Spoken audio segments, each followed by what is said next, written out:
You have arrived at the 13th floor. Ask yourself, is my mind open enough to enter here?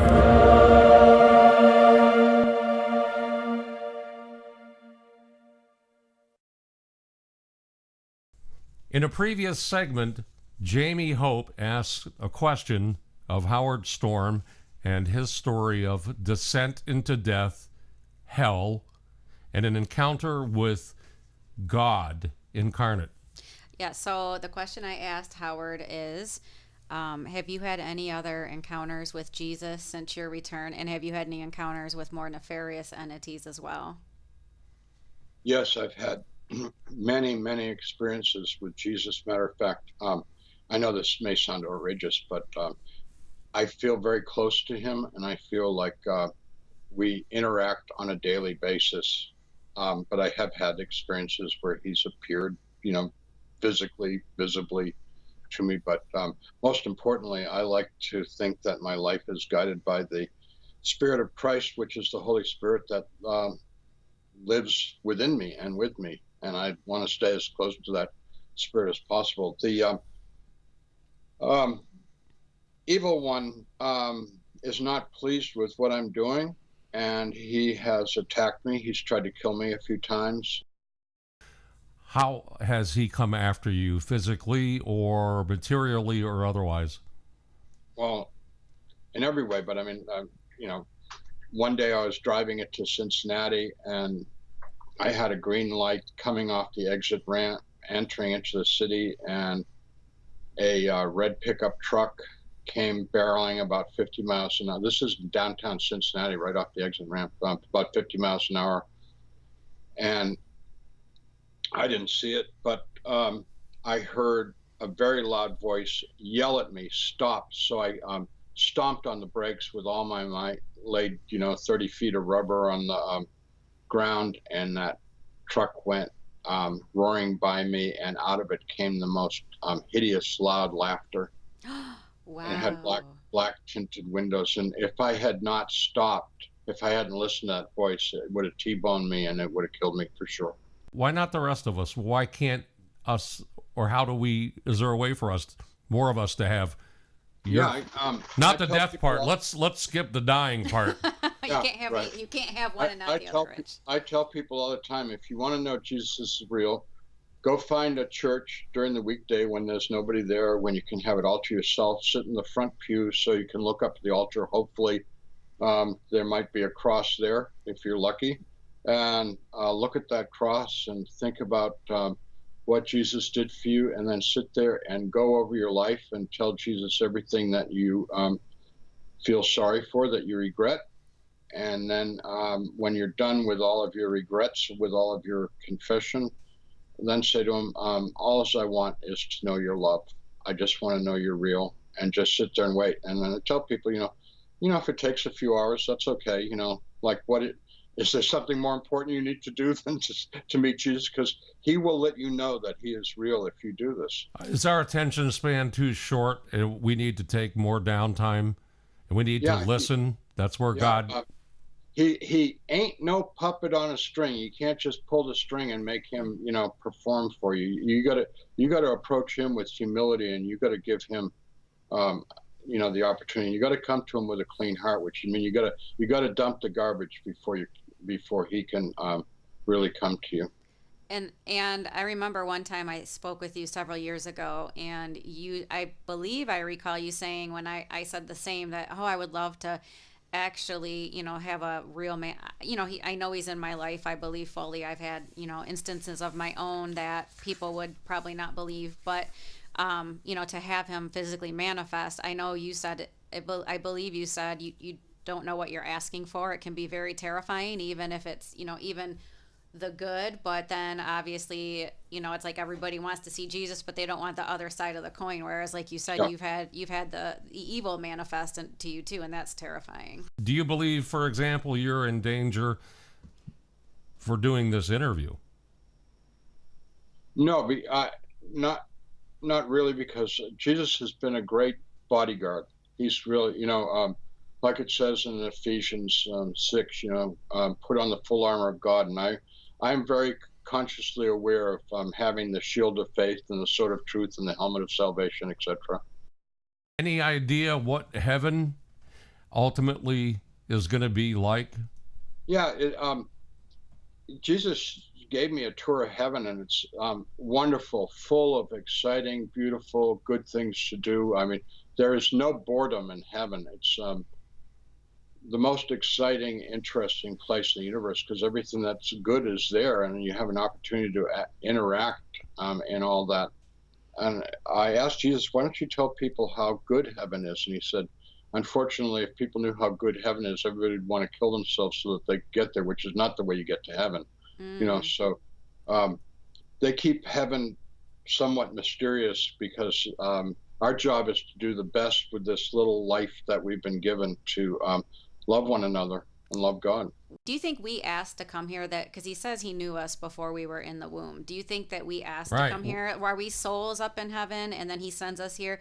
And do you think that he sends us here because we all have a mission? What's the point of sending us here? Yeah, what's our purpose of being? Well, a friend of mine he made a bumper sticker for me, which I have glued on my window, which I'm looking at right now in my office. And it says, life is a classroom, love is the lesson. We're here for the simple purpose of learning how to love God and love one another, love ourselves. That's what we're here for. And if we learn that lesson, we go to heaven. And if we don't learn the lesson, then we don't go to heaven. And the alternative to not going to heaven is not very pleasant.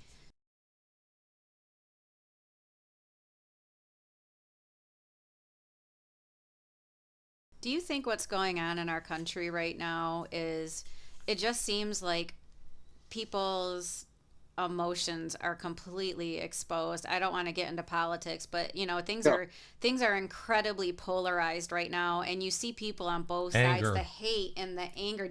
What do you think about that? Do you think God is doing that to expose what's in our hearts? No, I think the devil's doing it. I think that God is always about peace and love, and God wants us to live in harmony. This world, I'm serious now, this world could be a paradise. The United States could be a paradise, relatively speaking, if people would stop being so selfish and materialistic and just care about each other. You said that he showed you other beings besides us in other planets, maybe universes. Yes. Yes. Tell us about that. ETs. Yeah, I asked him about that, and so he showed me a lot of that. And then I asked him about, are they in this world? And he said the ones that are in this world are all bad. They're all evil. And I said, well, what about the good ones? And he said, they do not interfere in this world, and they do not make themselves known in this world, because right now the universe is waiting to see how we are going to evolve, how we're going to grow in love, truth, and wisdom. The bad ones are here trying to turn us away from God. So you think on other planets there are their own versions of the Bible? Yeah. Or the Quran, or whatever have you? Yeah. So. And I asked Jesus if he'd been to the other worlds, and he said he's been to all of them. So the people. So I think you said that there are benevolent beings that never rejected him, and that we're kind of a quarantine planet. Isn't that what you said? Right. Because we're so evil. Right. And then this world is a low-level planet. I would agree with that. I always said we were like the rest stop for the rest of the universe. They're just stopping here to go to the bathroom. So yeah. So there are some scientists that have come out, and they are starting to. I mean, you saw the Podesta WikiLeaks, where him and Edgar Mitchell were talking about these beings that they're working with. They say this in their emails. I mean, we're talking about heads of government here, and people that are involved in NASA. And now you have other scientists that seem to be coming forward, and they're starting to slow disclosure, and they're saying that, oh yeah, our government is working with these beings, but there are some bad ones and there are some good ones, and but you're saying that even the ones that are trying to say they're good are not. You're saying that they're misleading. Yes. Are there angels around us? billions. We all have a team of angels. A team. We don't have just one angel. We all got a whole team of angels. Well, I And know I did it. it's good to work with them. It's good to call on them because their job is to help us. When we call on them, are we supposed to pray to Christ first to ask them to intervene? Yeah, Okay. it's always a good idea. Why do we have a team? Do different ones have different functions? Like, is there one to keep us Yes. safe and okay? Yes. All this is hopeful and reassuring. People always ask, well, then why all the rotten things? Howard, you're a human being. I don't know if you can answer this. Terrible things go on with people, the most innocent of us. And that kind of defies logic. That if there's a God that is caring about us, how do we rationalize it? Well, most of the terrible things that happen are things that we've brought upon ourselves, either directly or indirectly. What about children though? And you have children that die of, disease or things like that, and people just can't understand why God would allow that to happen. Um, there's lots of things that I don't know the answer to, and I can't. And it would be worse than foolish for me to pretend that I know. But dying is not the worst thing that can happen. Like anybody that dies that goes to heaven is so happy to be out of this place and to be in heaven where it's all goodness and love. Dying is not the problem. The problem is having a really lousy life. This life is a gift, and you've only got a short little tiny bit of time. I mean, whether you live 6 months or 90 years, you've got a little bit of time down here to learn to love, to receive love, and to give love. And people that don't do it, they're making this world a hell, and they're going to a worse hell later on. Yeah, I would definitely agree with that. We lost a daughter in 2004. She was a full-term stillborn. And obviously that was a traumatic experience for us. I had, of course, classic grieving and mourning and all of that. But it was weird. I tell people all the time, my friends, they were all like, we're kind of waiting for her to crack because she seems to be kind of handling this too well. And, as much as I missed her and, it was, I knew I had to go through all this again. And, luckily I have another daughter now. We had a son when it happened. And, but my thought was, I'm like, she's in heaven, she's happy, she's probably Yes. like, thank goodness I escaped that bullet. She's Yeah, probably right. she probably feels bad for us down here. She does. I mean, Jesus clearly showed me that the people in heaven are like, oh, they're so misguided because they think that, life on earth is like it. And it's only this little tiny moment in time in preparation for going to heaven.